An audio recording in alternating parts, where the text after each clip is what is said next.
I'm from room 11. What is this? It's called a punch. So, 28 years later, after George Clooney and Quentin Tarantino starred together in From Dusk Till Dawn, taking him from TV star in the show ER to a pretty versatile movie star. But now there's a bit of a feud between George Clooney and Quentin Tarantino after this Deadline interview of July 2023, where Quentin Tarantino says, well, it's been a long while since I think George Clooney has drawn anybody to an audience. He responded somewhat unkindly. When was the last time he had a hit in this millennial? The writer says, I expressed a yelp of surprise. Quentin Tarantino saying, well, I'm asking you, when was his last hit when he drew an audience? He demanded. Well, first of all, we cannot discredit his performance in the 2013 movie Gravity. Or Ticket to Paradise.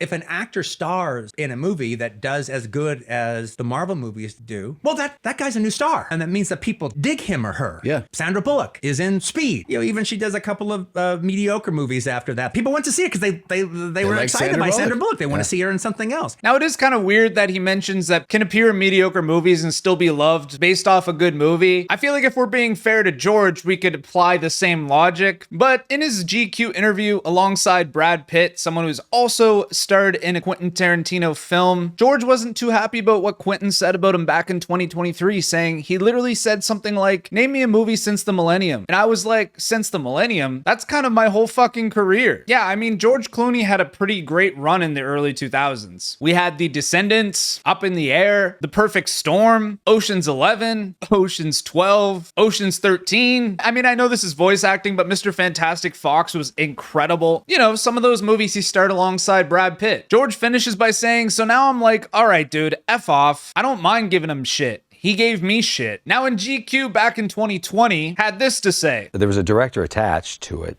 And the studio came to me to play the part. And when they came to me, the director quit because he said I wasn't a movie star. Which, fair enough, he's probably right. Interesting. We are a little bit out of touch in Hollywood every once in a while. Now, of course, the dude's looks have always been something that has had fans gravitate towards him, but also personally, I would say he was a classic example of like an actor who loved variety and kind of going against the grain, and maybe that did tarnish some of that stardom that he could have had. His legacy, of course, isn't talked about as much as like a Leonardo DiCaprio, a Robert Downey Jr., a Tom Cruise, Johnny Depp. I mean, he had a hard time the last few years, but you know what I mean.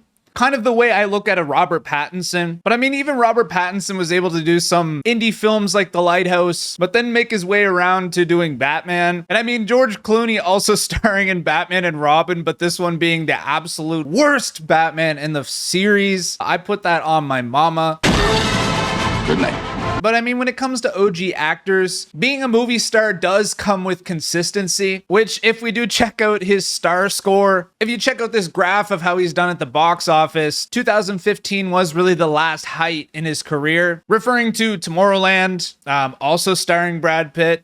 Out of Sight never was a hit, actually. It was critically well liked, but it wasn't a hit. Now, he's won an Emmy and a Golden Globe for ER. He won an Oscar for Best Supporting Role in Serena, and an Oscar for his production alongside Grant Heslov and Ben Affleck for the film Argo. But yeah, I'll give it to Quentin that George Clooney hasn't really been a trending name in the last few years or so, but everybody has their ups and downs in the movie industry, and I still think that George Clooney had a really strong run in his career. Of course, there are some exceptions to the rules who've had just a string of fantastic films. I put Leonardo DiCaprio up there, like I said, Tom Cruise, those kind of actors, but George Clooney is definitely somewhere here. But anyway, folks, that is the news for today. Let me know what you guys think about this story in those comments below. If you think Quentin's being petty or if you agree with him, let me know. And thank you guys so much for watching. And you guys know the drill. Ta-ta for now.